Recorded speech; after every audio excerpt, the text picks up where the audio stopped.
Hello, Lake Jackson. Again, this is Gerald Roznovsky. I'm here with City Manager Modesto Mundo, and we wanted to take this opportunity to bring you up to speed or up to date as best as we can about what's going on with our recovery from the hurricane. We could fill up an hour to give you information, and of course I'm not going to do that, but we do want to share some highlights or some important items. And first we'll start off with updates on Centerpoint.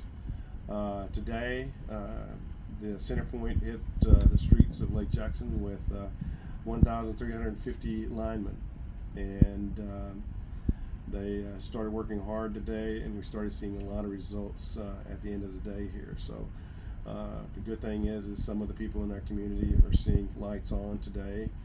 Sadly, there's still a large number of us that don't have power, and I assure you Centerpoint is working with us to get the power back on as quickly as possible. I do want to share something that may be a little bit hard to take, is that as Centerpoint comes in with the crews to remove the vegetation, they basically cut and drop the trees or limbs that they cut away from the power lines so they can replace the power lines, or repair the power lines, get power back up. So as the work is finished up, it's going to be the responsibility if those limbs and tree sections are in your yard and in your property, it's going to be your responsibility to remove those.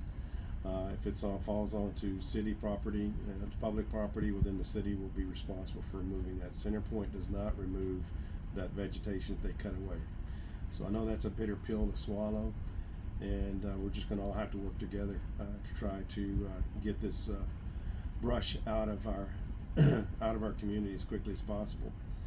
Another thing, going back to power restoration, is that if you do receive a power alert service notification that your power has been turned on and you're still not seeing power, Centerpoint will need you to call them or contact them. You can call them at 713-207-2222 or at www.centerpointenergy.com/outage, and that'll be on the screen for you here in just a bit. Is there anything else you need to cover about Centerpoint? No, but they've been, excellent, so far, helping us try to get a lot of our critical facilities on and Right. off of generators, so they were able to get our wastewater treatment plant on, the rec center, which is you'll be able to talk about later, that helped us start function, and BWA Right. stuff. So they're working hard on the critical facilities and as they work through the city. Yeah. And again, talking about water and stuff like that, our city's been very fortunate to not be one of the 30-something cities in the state of Texas that had to go to boil water. And so we're very glad that we didn't have to do that, and I'm sure you appreciate it also in our community. So we did not have a water event associated with this this hurricane. Next thing is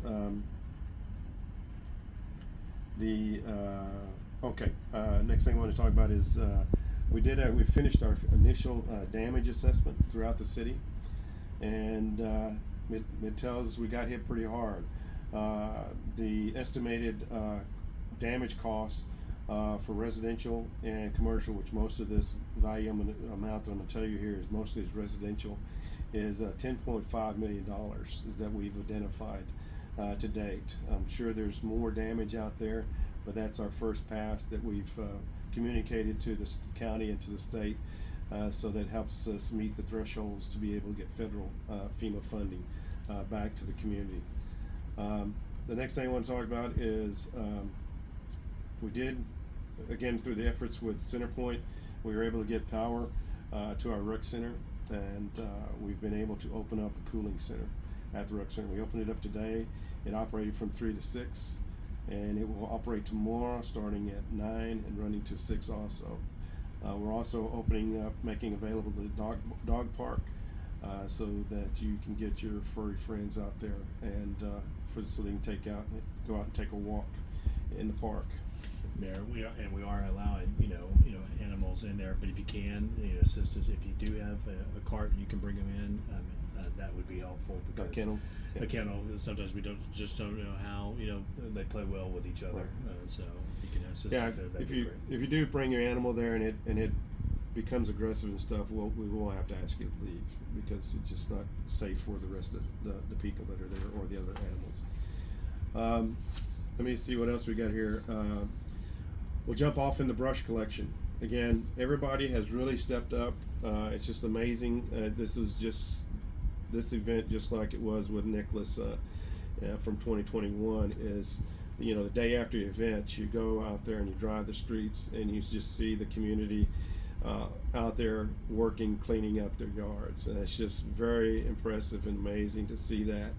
It just shows that we're a community that cares for our community.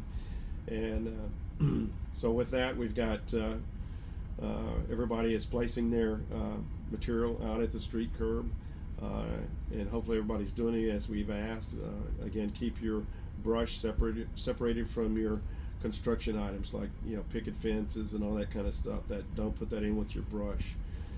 Again, we're asking you for your small stuff not to bag it. Put it along with your big brush stuff, and the contractor will, when they come in and scoop up, they'll scoop that up also.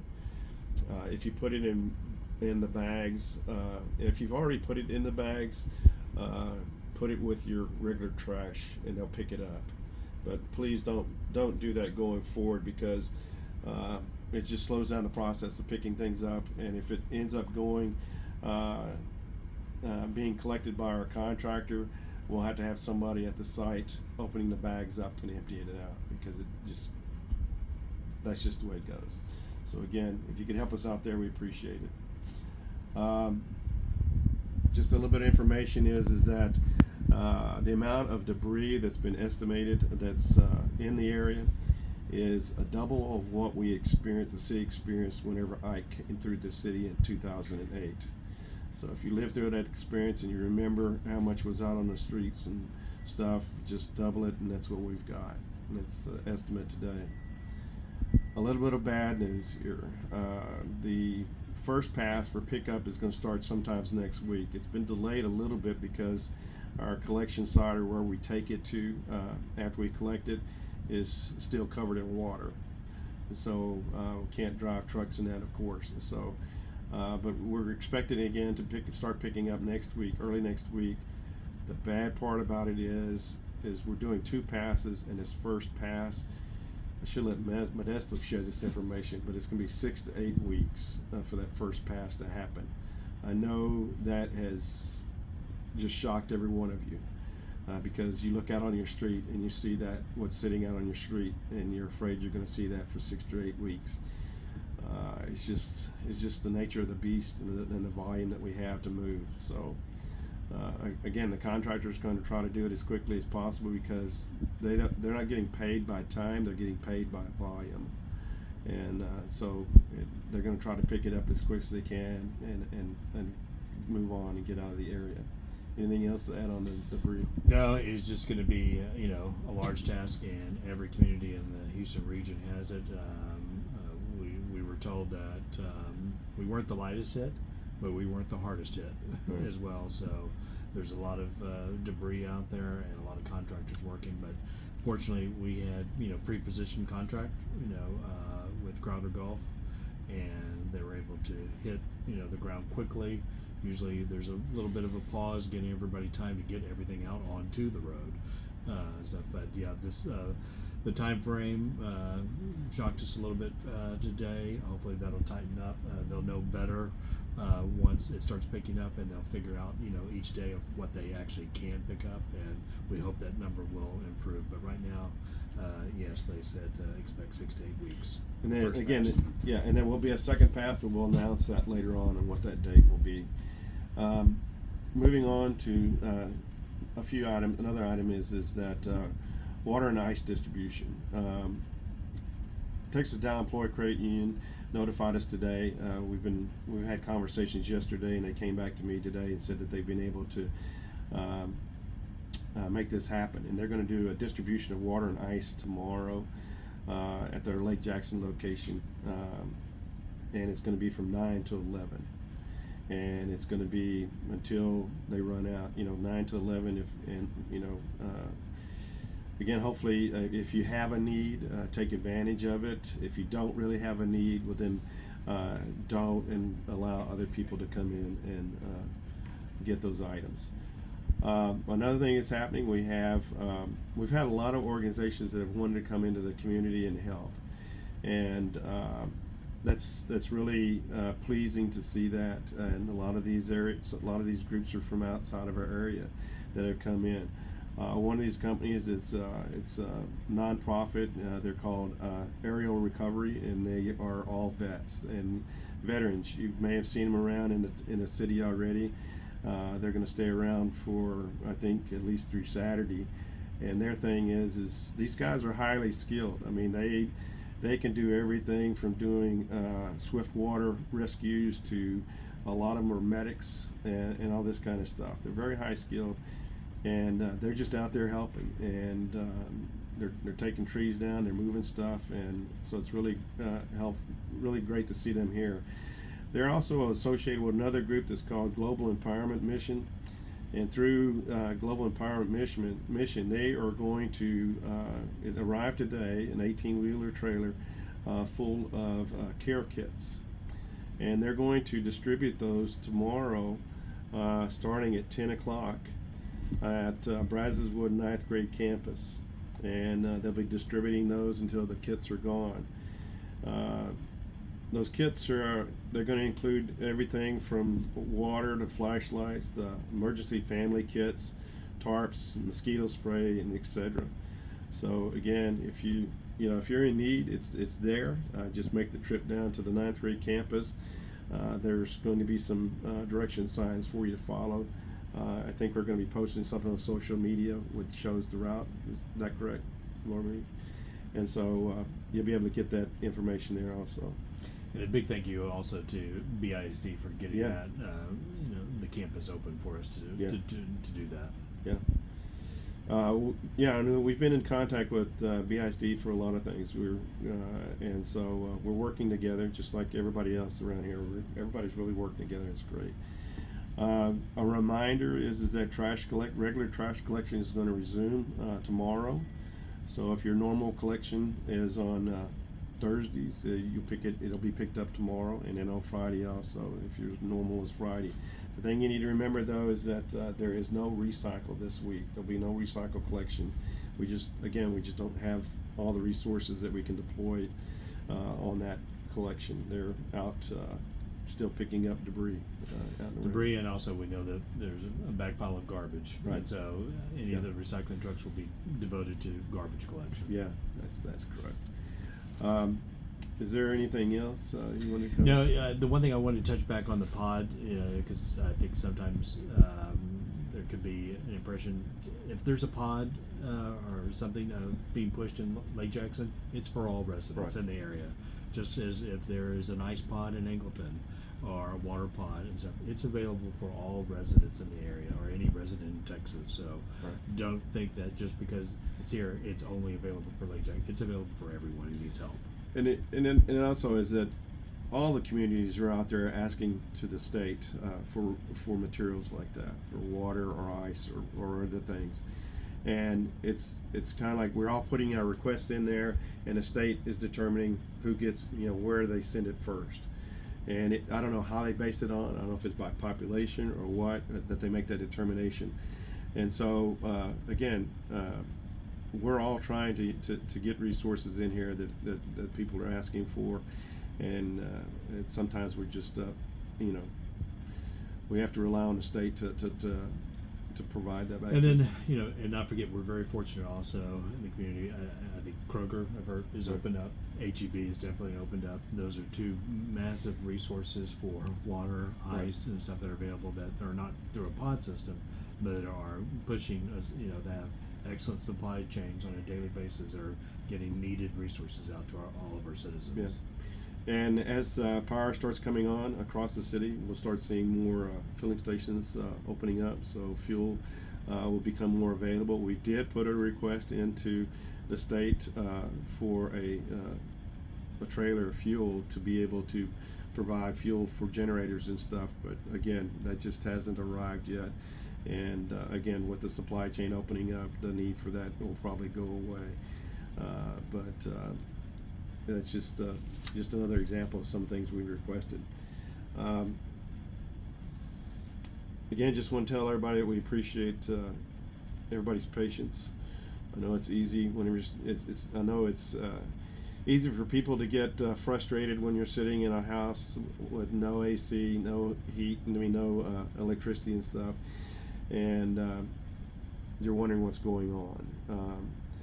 We've been extremely busy just working in the field and making contacts with people across the state, our neighbors, to try our best to get our city back to a steady state. And just again, I appreciate everybody's pulling together and helping a neighbor. And in that same our area is that check on your neighbor. If you haven't seen your neighbor in a while and you normally see him out and about, go knock on their door, call them or whatever, and make sure they're okay. Especially for our elderly folks, check on them. Some of them they don't have anybody else to check on them other than you as a neighbor. So please do that if you don't mind. Anything else? No, I think it's a great safety message doing that. We try to do it with the steer, the medically fragile, but everybody knows who needs to be checked on. Hopefully, and then the other item that the mayor and I hear daily is from the EMS and the police department are just normal things now, or things that are happening is falls, ladder safety, chainsaw safety, things that people are pushing themselves, and then in the heat. Right. Be careful. We're getting calls on that now, and everybody trying to do their part, but maybe doing too much. So please be safe. And then we've had several calls on carbon monoxide as well, right. And so it's real easy to get in trouble with carbon monoxide with your generator and stuff. Be sure you're at least 5 feet away from any kind of window or door with your generator. Further is better. And be careful when you're fueling them also. We don't need anybody to get burned and stuff. And also keep those gasoline tanks and stuff, especially if you're not using one of all the federally regulated ones with all the safety deals on it. Keep it away from your children so they don't get into the gasoline and stuff. It's just, we really need people to be safe. We don't want anybody to get hurt. We haven't had any major injuries here. No, it's after we got through the event, and very blessed that we did. We really just don't need anybody getting hurt after on the recovery side. Yeah, and on the heat, remember, especially if you're taking a lot of medication, if you get overheated or out in the heat, that affects you differently, the medication. So just be careful. That's all we ask is, work for 30 minutes, take a 15-minute break or something like that. Figure out what kind of schedule you need for you. So that's it. The call center is still going to be open yet today. Yes, sir. And so we'll continue with the call center as long as we need to. All right. Thank you. Thank you.